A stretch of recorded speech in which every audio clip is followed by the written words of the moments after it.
The recent collapse of Silicon Valley and Signature banks represents the second and third largest bank failures in American history. You know the old saying, history does have a tendency to repeat itself. So you have to wonder, are bank failures coming back to haunt us? Before we begin, remember to like this video and subscribe for more economic updates. The Federal Reserve created a special program to provide essential liquidity to those banks facing the same issues that brought Silicon Valley and Signature banks to their knees. Many are now saying these measures mark not only the return of quantitative easing, but the abrupt end of the central bank's fight against inflation long before it's finished. Before the program, banks that needed to raise cash to meet depositor obligations often had to sell a portion of their large government bond portfolios. However, in a climate of rising interest rates like the one we're in right now, bonds previously issued at lower rates are worth less. That means anyone forced to sell those bonds before they mature will incur a steep loss. That's what happened to Silicon Valley Bank.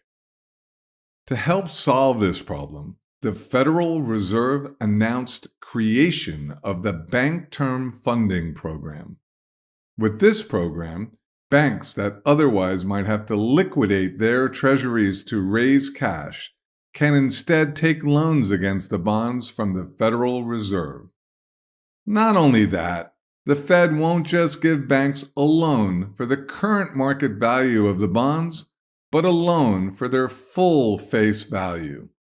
Among the many implications of the Bank Term Funding Program is that analysts say it signals an immediate return to quantitative easing. According to strategists at Citigroup, their new Bank Term Funding Program facility is QE in another name. Assets will grow on the Fed balance sheet, which will increase reserves. Although technically they're not buying securities, reserves will grow.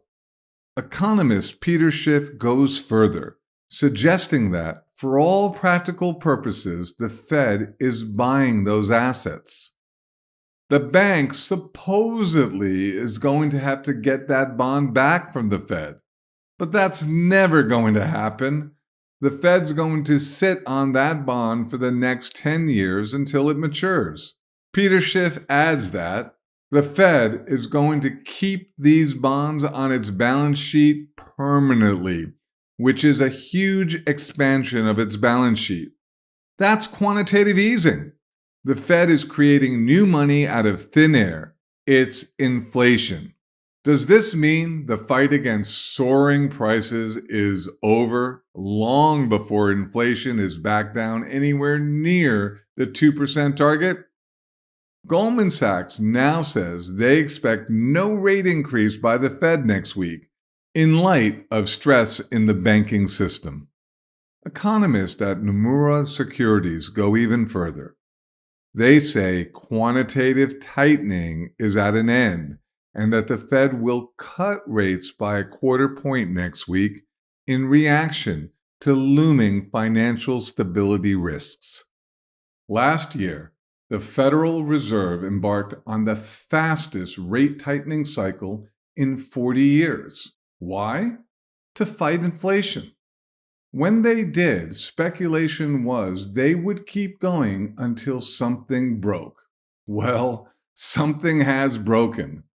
In an effort to fix it, they're providing liquidity to the banks. Does this seem familiar? Remember 2008? How do you fight inflation when you're pumping money into the system? Where will history take us next? Until next time, I am Devlyn Steele.